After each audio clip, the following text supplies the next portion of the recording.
नमस्कार दोस्तों, मैं मुकेश प्रीत सिंह फिर से आपका स्वागत करता हूं आपके अपने YouTube channel MPS coaching classes पर। और आज का अपना टॉपिक जो है वो इंग्लिश लैंग्वेज का है, टीचिंग मेथड, है ना। टीचिंग मेथड के अंदर सबसे पहला जो अपने करेंगे वो है मेथड्स ऑफ इवैल्यूएशन। अब उसके अंदर क्या है कि आपके जो अप्लाइड क्वेश्चन पूछे जाते हैं उसके अलावा जितना भी थ्योरेटिकल जो क्वेश्चन पूछे जाएंगे, है ना, वो इसके वीडियो के अंदर इंक्लूड रहेंगे। इसके अलावा और भी वीडियोस अपलोड की जाएंगी अभी कंटिन्यूसली। टीचिंग मेथड की एक ही वीडियो में कंप्लीट होने वाला तो नहीं है ये, और आप बाकी की वीडियोस भी देखें। और चैनल को अगर आपने सब्सक्राइब नहीं किया है तो ज़रूर कर लें और बेल आइकन ज़रूर प्रेस करें। अब देखिए, सबसे पहले अपने इसका जो बेसिक है वो देखते हैं। रिसेंट डेवलपमेंट इन टीचिंग और examination is called educational evaluation. अभी जो रिसेंट जो भी डेवलपमेंट हुई है टेस्टिंग में कहें अपने, चाहे एग्जामिनेशन में कहें, वो क्या कहलाती है आपकी educational evaluation. It is gradual and continuous process. ये आपकी सतत चलने वाली प्रक्रिया है। This concept is introduced by B.S. Bloom in India. India के अंदर इस कंसेप्ट को लाने वाले कौन थे? B.S. ब्लूम। देखिए, आप इनको राइट भी करते रहें, वीडियो को देख लें, आप एक बार समझ लें अच्छे से। उसके बाद दोबारा जब आप इस वीडियो को देखें तो अपने नोट्स तैयार करें आप। अब एक डेफिनेशन है W.E. राइटस्टोन, J.E. राइटस्टोन की। अब डेफिनेशन क्या है? Evaluation is a new technical term. ये एक नई टेक्निकल टर्म है evaluation. Introduce to design a more comprehensive concept of measurement. जो कि आपका जो मेजरमेंट करने का जो डिज़ाइन है उसको और ज़्यादा क्या बनाता है? व्यापक बनाता है, कॉम्प्रिहेंसिव बनाता है उस कंसेप्ट को। यानी कि और ज़्यादा अगर अपने विस्तार बड़े रूप में अगर देखें मेजरमेंट को, तो वो क्या होगा आपका इवैल्यूएशन। कौन कहता है? J.E. राइटस्टोन। अब देखिए, टेस्ट और एग्जामिनेशन दो चीज़ें होती है। टेस्ट क्या होता है, एग्जामिनेशन क्या होता है। सबसे पहले टेस्ट को देखते हैं। आपको डायरेक्ट इसमें क्वेश्चन मिल जाएगा। The word test is derived from the Latin word testum. अब जो टेस्ट है वो लैटिन भाषा के टेस्टम शब्द से बना हुआ है। तो आपको डायरेक्ट पूछ सकता है कि कौन सी भाषा से बना है, ये किस जो इसकी जो मेन रूट वर्ड है वो क्या है, तो टेस्टम है। Which means an earthen pot which is used during the Middle Age to test put into if had gold in them। जो अर्थन पोट होता है, मिट्टी के जो मटके होते हैं, उनको जब पहले शुरुआती दौर में मिडल एज के अंदर जो यूज़ किया जाता था गोल्ड को चेक करने के लिए, है ना। तो उस शब्द का जो मीनिंग है टेस्टम का वो ये है, इनसे लिया गया है कि जो पुराने समय के अंदर मिडल एज जो थी उसके अंदर गोल्ड को टेस्ट करने के लिए जो मिट्टी के बर्तन बने हुए थे उनसे ये संबंध रखता है। In the same way test shows that what student learn and what they have been taught. अब इसी तरह जो टेस्ट है वो विद्यार्थियों के अंदर क्या चीज़ देखते हैं कि उन्होंने क्या सीखा है और उनको क्या सिखाया गया है। अब एग्जामिनेशन इसका एक बड़ा रूप है, यानी कि examination is a border and greater term. ये एक बड़ी और विस्तृत जो अपने बात करें तो टेस्ट का ही बड़ा रूप है। The word has been derived from the Latin word examine. और ये जो एग्जामिनेशन है ये एग्जामिन लैटिन वर्ड है, उससे ये लिया गया है, बना है। Which means the pointer of balance. और उसका मतलब क्या है? Pointer of balance. अब देखिए, छोटे रूप में अगर अपने देखें तो टेस्ट है, बड़े रूप के अंदर अगर अपने देखें तो क्या है? Examination. If we talk in the sense of education, अगर हम शिक्षा के अंदर बात करें, we find that test are taken weekly monthly. अगर अपने शिक्षा के अंदर बात करें जो टेस्ट है ना, वो कैसे लिए जाते हैं? वीकली या monthly. But examination are taken only after term और सेशन। अब ये क्या है? एग्जामिनेशन जो है वो बड़े रूप में लिया जाता है ना, ग्रेटर टर्म है, तो वो कब लिए जाते हैं? या तो एक सेशन के बाद में या फिर एक टर्म के बाद में, जैसे फर्स्ट टर्म सेकंड टर्म ये होती है ना, ऐसे। टेस्ट वीकली मंथली कैसे भी हो सकते हैं। टर्म्स ये जो आपने बात करी है कि first only after a term और सेशन, तो टर्म का क्या मतलब है यहाँ पे? टर्म में भी 3 मंथ, 6 मंथ और अ ईयर की टर्म्स का मतलब है 3 महीने हो गए, 6 महीने हो गए या फिर 1 साल हो गया। अब अपने एस ए की बात करते हैं, है ना, तो वो रहते हैं इसके अंदर, इवेल्युएशन के अंदर आता है, एग्जामिनेशन के अंदर। नीड फॉर इवेल्यूशन, सबसे ज़रूरी जो बात है अपने देखें कि इसकी ज़रूरत क्या है मूल्यांकन की। Educational evaluation can contribute in the improvement of educational practices. जो एजुकेशनल प्रैक्टिसेस हैं उसके अंदर इम्प्रूवमेंट करने के लिए ये क्या करता है, कंट्रीब्यूट करता है। कि अगर उसके अंदर इम्प्रूवमेंट की ज़रूरत है प्रैक्टिस के अंदर, है ना, तो और ज़्यादा वो उसको बढ़ावा देता है और पता लगा करके उसकी कमियों को दूर करता है। Evaluation method help to improve practices, preparation of text books, modification in curriculum. तो ये प्रैक्टिस को इम्प्रूव करने में मदद करता है, टेक्स्ट बुक बनाने में मदद करता है, और साथ ही साथ आपका जो करिकुलम है उसको मॉडिफिकेशन करने में भी क्या करता है। यानी कि इवैल्यूएशन के बाद आपको पता लगेगा कि हाँ कि कितना उस करिकुलम के अंदर या जो टेक्स्ट बुक है उसके अंदर कितना चेंज करना है, कितना कुछ ऐड करना है और कितना उसमें से रिमूव करना है। And to set standard in education, और एजुकेशन के अंदर जो स्टैंडर्ड है उसको सेट करने के लिए भी इवैल्यूएशन ज़रूरी है। अब देखते हैं इसके ऑब्जेक्टिव्स। इम्प्रूवमेंट ऑफ इंस्ट्रक्शन, अब देखिए इसके जो उद्देश्य हैं अगर अपने बात करें तो वो क्या है। इम्प्रूवमेंट ऑफ इंस्ट्रक्शन, कि इंस्ट्रक्शन के अंदर इम्प्रूवमेंट करता है ये। With the process of evaluation teachers find their weakness in teaching and improve their accordingly, improve them accordingly. अब वो क्या करता है, उसकी कमियों को पता लगाता है, टीचिंग के अंदर कहाँ कहाँ कमियाँ आ रही है पढ़ाते समय, और उनको फिर वो क्या करते हैं, दूर करते हैं। करिकुलम प्लानिंग एंड इम्प्रूवमेंट, जो आपका करिकुलम है उसको प्लान करने में काम आता है और उसमें इम्प्रूवमेंट करने की भी काम आता है, अपनों ने पहले देख लिया है। प्रमोशन ऑफ बेटर लर्निंग, आपको और अधिक लर्निंग करवा सकें या कर सकें उसके लिए भी ये क्या करता है, प्रमोशन करता है, बढ़ावा देता है।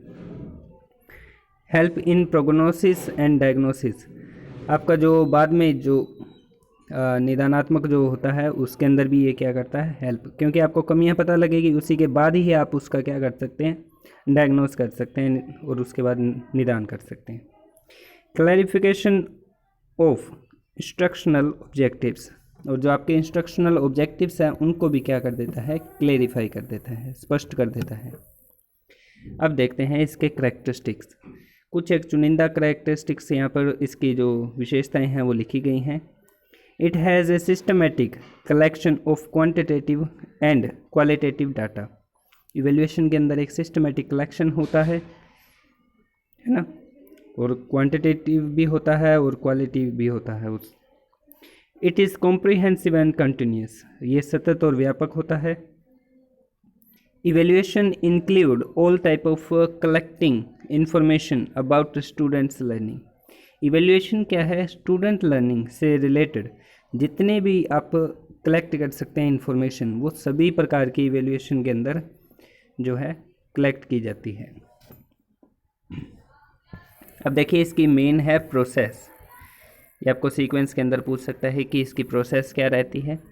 सबसे पहले अपने क्या देखते हैं, फॉर्मेशन ऑफ एजुकेशनल ऑब्जेक्टिव्स, हम सबसे पहले अपने उद्देश्य का निर्धारण करते हैं। सेकंड स्टेप आता है पीपल्स में एक्सपेक्ट किए गए बिहेवियरल चेंजेस की टर्म में ऑब्जेक्टिव स्टेट करना। अब जितना अपने उससे एक्सपेक्ट करते हैं, है ना, उसके कि क्या चेंजेस आ सकते हैं उसके अंदर, उसके अकॉर्डिंग अपने उद्देश्य निर्धारण करना। तीसरा आता है provide learning experience on the basis of objectives, अब उन उद्देश्यों के आधार पर हम उन्हें लर्निंग एक्सपीरियंस करते हैं। फोर्थ स्टेप आता है ऑब्जेक्टिव्स और लर्निंग एक्सपीरियंस के साथ तालमेल बिठाते हुए इवैल्यूएशन के टूल को केयरफुली प्लान करना। अब आपका इवैल्यूएशन तैयार करना है आपने, है ना, और वो उसका जो ऑब्जेक्टिव और लर्निंग एक्सपीरियंस है उनके अंदर वो बिल्कुल सामंजस्य रखता हो इवैल्यूएशन। अब फिफ्थ स्टेप, टूल का यूज़ करते हुए रिजल्ट पर पहुंचना। अब इवैल्यूएशन टूल्स हैं उनको यूज़ करते हुए आप रिजल्ट पर पहुंचेंगे। सिक्स्थ स्टेप आता है इंटरप्ट द रिज़ल्ट। अब उसके बाद उस रिज़ल्ट पे आप पूरा ध्यान करेंगे, कैसा है रिज़ल्ट, कैसा गया कैसा नहीं। उसके बाद आप स्टेप 7 देखेंगे, अगर आवश्यक हो तो teaching learning process modification suggest करेंगे। अगर ज़रूरत होती है ना रिज़ल्ट के बाद, तो आप उसको दोबारा क्या करेंगे, सजेस्ट करेंगे। ये आपके स्टेप हैं। अब ये देखिए मेन आपका ये है, ट्राइपोलर रिलेशन रहता है ऑब्जेक्टिव, लर्निंग एक्सपीरियंस और इवैल्यूएशन के अंदर। ट्राइपोलर का मतलब तीनों एक दूसरे से क्या हैं, बंधे हुए हैं। कौन कौन, ऑब्जेक्टिव्स है, लर्निंग एक्सपीरियंस है, इवैल्यूएशन है। अब देखिए एजुकेशनल ऑब्जेक्टिव्स क्या हैं। एजुकेशनल ऑब्जेक्टिव्स को उन डिज़ायरेबल चेंजेस के अनुसार डायरेक्ट किया जाता है जो स्टूडेंट के बिहेवियर में एक्सपेक्ट किए जाते हैं। ये ऑब्जेक्टिव सिस्टम में एक्टिविटीज़ के लिए बेसिस और डायरेक्शन प्रोवाइड करते हैं। अब ये जो ऑब्जेक्टिव्स हैं आपके एजुकेशनल ऑब्जेक्टिव्स, इनके अंदर डिज़ायरेबल चेंजेस के अनुसार इनको डायरेक्ट किया जाता है कि आपका जो आप जो चाहते हैं है ना चेंजेस, उनके अनुसार इनको क्या किया जाता है, दिशा निर्देश किया जाता है। और इस हिसाब से होने चाहिए ये जो स्टूडेंट के बिहेवियर में अपने एक्सपेक्ट करते हैं कि अगर अपने जैसे अपने लेसन प्लान बनाते हैं तो उसके अंदर लिखते हैं कि उस सामने बालक या बालिका जो विद्यार्थी हैं उसके इस पक्ष के अंदर सकारात्मक परिवर्तन देखा जाएगा, जो एक्सपेक्ट करते हैं अपने बिहेवियर में चेंज उसके। ये ऑब्जेक्टिव सिस्टम में एक्टिविटीज़ के साथ बेसिस और डायरेक्शन प्रोवाइड करते हैं, ये भी सही है। अब आगे सेकंड आता है आपका learning experience. Learning experience student के द्वारा क्लासरूम में प्राप्त किए जाने वाले एक्सपीरियंस हैं। सिंपल, ये एक्सपीरियंसेस एजुकेशनल ऑब्जेक्टिव्स के साथ तालमेल रखने वाले और स्टूडेंट्स के कंसेप्ट को अच्छी तरह समझने के लिए हेल्प करने वाले होने चाहिए। ये ज़रूरी है कि आपका एक तो वही बात आ गई कि तालमेल होनी चाहिए उनके अंदर एक्सपीरियंस और एजुकेशन ऑब्जेक्टिव के साथ, है ना, कि उनको कंसेप्ट अच्छे से क्लियर आना चाहिए। अब क्या है कि ये मेरी बात सुनिए कि इसके अंदर अगर आपको कोई भी डाउट आता है तो आप कमेंट कर सकते हैं, या अपना जो टेलीग्राम है उसको भी आप सर्च कर सकते हैं, MPS कोचिंग क्लासेस नाम से टेलीग्राम ग्रुप और चैनल भी है, उनको आप सब्सक्राइब कर सकते हैं, या कोई भी आपका डाउट आप कमेंट करके पूछ सकते हैं। इवैल्यूएशन यह जानने का एक प्रोसेस है कि प्रोसेस में किस हद तक एजुकेशनल ऑब्जेक्टिव अचीव कर लिए हैं और स्टूडेंट्स ने लर्निंग एक्सपीरियंस की हेल्प से अचीवमेंट के लेवल को कितना अटेन कर लिया है। अब इवैल्यूएशन में आपको ये पता लगेगा कि हमने जो पढ़ाया है या जो हमारे ऑब्जेक्टिव्स थे वो कितने हमने अचीव कर लिए हैं, है ना, इस प्रोसेस के अंदर। और बच्चों को कितनी लर्निंग हो गई है, उन्होंने कितना अचीव कर लिया है दोनों साइड का।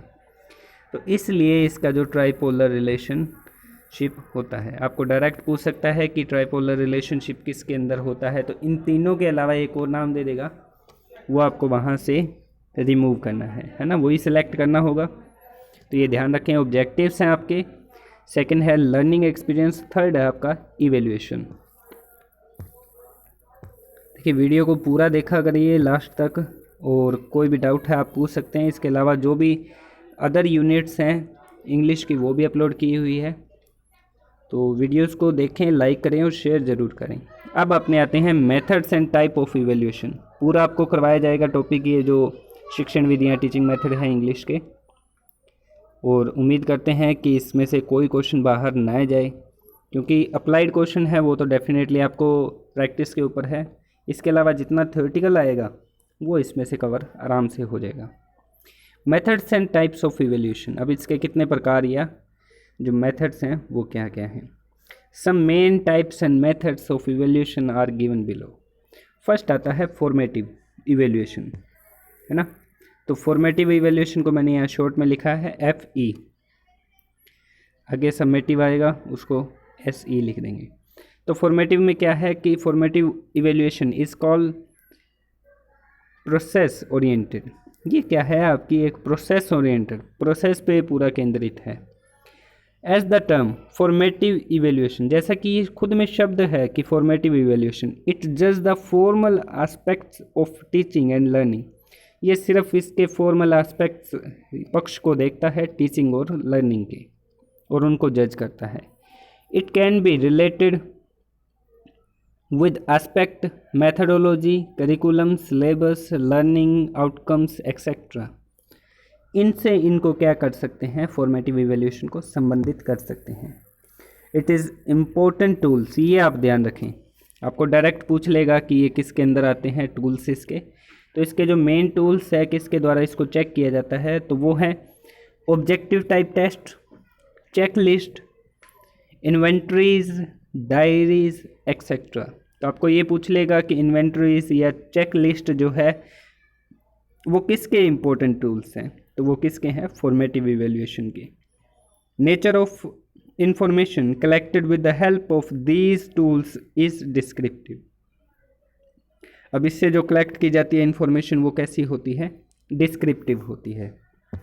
अब आगे आता है अपना summative evaluation, SE। SE is goal oriented. अब वो तो था फॉर्मेटिव प्रोसेस ओरिएंटेड, है ना, कि वो प्रोसेस को देखता है, जो आपकी जो प्रक्रिया चल रही है उस पर केंद्रित रहता है। लेकिन समेटिव किस पे रहता है, जो आपका गोल है, लक्ष्य, उस लक्ष्य पर ये केंद्रित रहता है। It focus on the end of the product of a programme. ये लास्ट में जो आपको मिलेगा किसी प्रोग्राम या काम के, उस पर जो रिजल्ट है उस पर ये क्या करता है, फोकस करता है। इसकी भी जो पहले वाली फॉर्मेटिव अपनों ने देखा तो उसकी जो नेचर ऑफ इंफॉर्मेशन थी वो क्या थी, डिस्क्रिप्टिव थी। लेकिन यहाँ पर इसकी nature of information is not descriptive, इसकी जो नेचर है वो डिस्क्रिप्टिव नहीं है। It concerned in learning outcomes in teaching learning process. ठीक है, एग्जाम्पल, अब उसके एग्जाम्पल अपनों ने ध्यान रखे, चेक लिस्ट है, ऑब्जेक्टिव टाइप टेस्ट है, इन्वेंट्रीज है, डायरीज है, ये सब है ना। तो इसके जो हैं इसको भी ध्यान रखना है। इसके जो मेन टेस्ट हैं, एग्जाम्पल्स हैं, वो कौन से हैं, फाइनल टेस्ट, एनुअल एग्जामिनेशन, क्योंकि ये क्या है, गोल ओरिएंटेड है। लास्ट में एंड के ऊपर, एंड में जो प्रोडक्ट मिलेगा उस पर ये केंद्रित रहता है। तो इसके जो एग्जाम्पल हैं ये ज़रूर ये आप ध्यान रखें, final test and annual examinations which declare the promotion of learner in higher class and detention in the same class।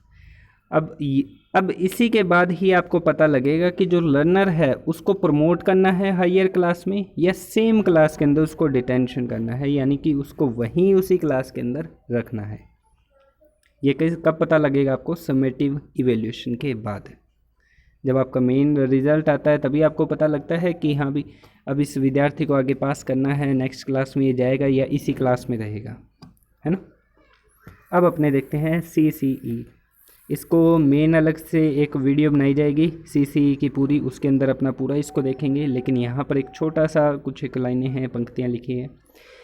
Continuous comprehensive evaluation, सतत व्यापक मूल्यांकन। Evaluation is a comprehensive process to जज the learner's performance in all aspect, scholastic and non scholastic. उसका जो performance होती है उसके सभी पक्ष को ये क्या करता है, जज करता है। लेकिन आपको ध्यान ये रखना है कि इसके अलग से एक वीडियो बनाई जाएगी, उसके अंदर आपको पूरा कंसेप्ट क्लियर कर दिया जाएगा।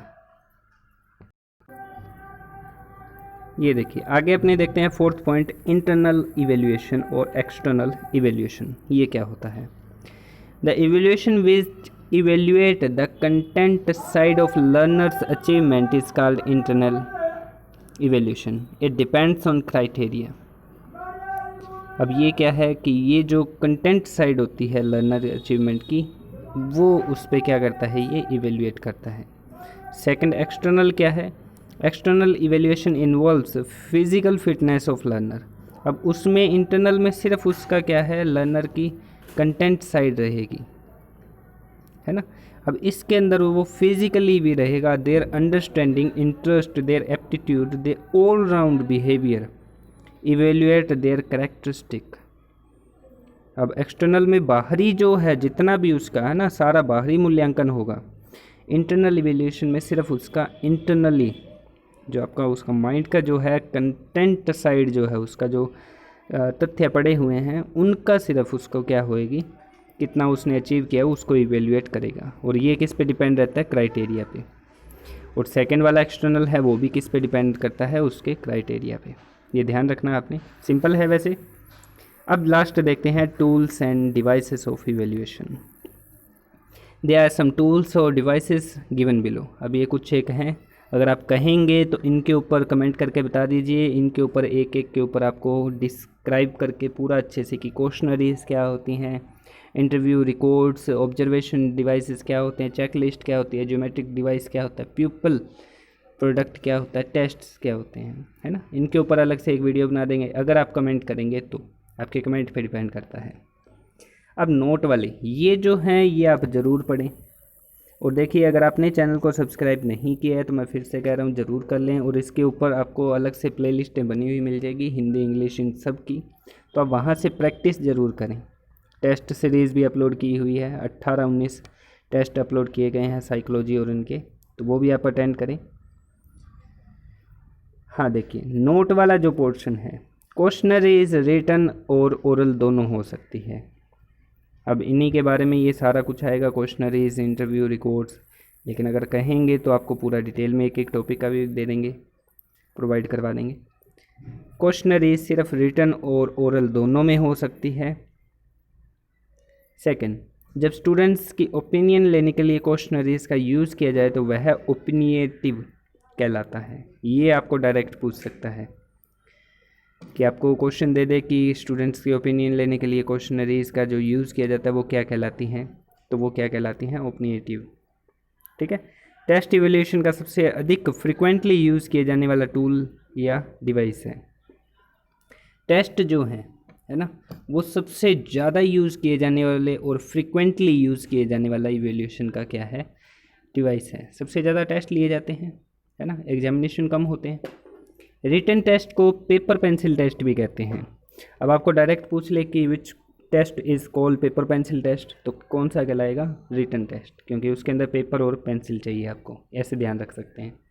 FE यानी कि फॉर्मेटिव इवैल्यूएशन में quiz program, home assignment, unit test etcetera भी यूज़ किए जाते हैं। ये अपनों ने पढ़े थे ऊपर। डॉक्टर ब्लूम, अब इनकी डेफिनेशन देखिए। डॉक्टर BS ब्लूम जो है उनकी डेफिनेशन है, evaluation is a social and psychological activity. ये कैसी है, सोशल है और साइकोलॉजिकल एक्टिविटी है इवैल्यूएशन। FL बिलो क्या कहते हैं, diagnostic test and remedial teachings are the moral building and interest building enterprises of student for student. अब आपको कुछ एक पॉइंट्स के साथ आप इसको कॉन्टेक्ट कर सकते हैं, एक दूसरे के साथ कनेक्ट कर सकते हैं ताकि आपको याद रहे। ब्लूम का है सोशल साइकोलॉजिकल, बिलियोस का क्या है, बिल्डिंग और इंटरेस्ट बिल्डिंग, मोरल बिल्डिंग और इंटरेस्ट बिल्डिंग। तो यही आपको क्या है ध्यान रखना है कि कुछ एक डेफिनेशंस है वो डायरेक्ट आपको ध्यान रखनी ही पड़ेगी। अब देखिए sociometric technique is used for determining the mutual social relationship among the group members. अब ये जो ग्रुप मेंबर्स के बीच में जो इनकी म्यूचुअल सोशल रिलेशनशिप रहती है उसको डिटरमाइन करने के लिए यूज़ की जाती है कौन सी, सोशियोमेट्रिक टेक्निक। आपको वीडियो कैसी लगी कमेंट करके ज़रूर बताएं, और नेक्स्ट वीडियो आपको कल या परसों की डेट में प्रोवाइड करवा दी जाएगी, सेम इसी टाइम शाम को 8:30-9 बजे के आसपास। तो आप चैनल को सब्सक्राइब करें, बेल आइकन प्रेस करें, जैसे ही अपने लाइव आएंगे तो आपको पता लग जाएगा। और ज़्यादा से ज़्यादा अभ्यर्थी जो हैं लाइव के अंदर जुड़ें, जैसे वीडियो स्टार्ट हो तो आप ज़्यादा से ज़्यादा शेयर करें इसको, ताकि अधिक से अधिक अभ्यर्थी जुड़ सकें, और जो भी आपका डाउट रहेगा आपको जो है सॉल्यूशन बता दिया जाएगा। मिलते हैं नेक्स्ट वीडियो में। Thank you.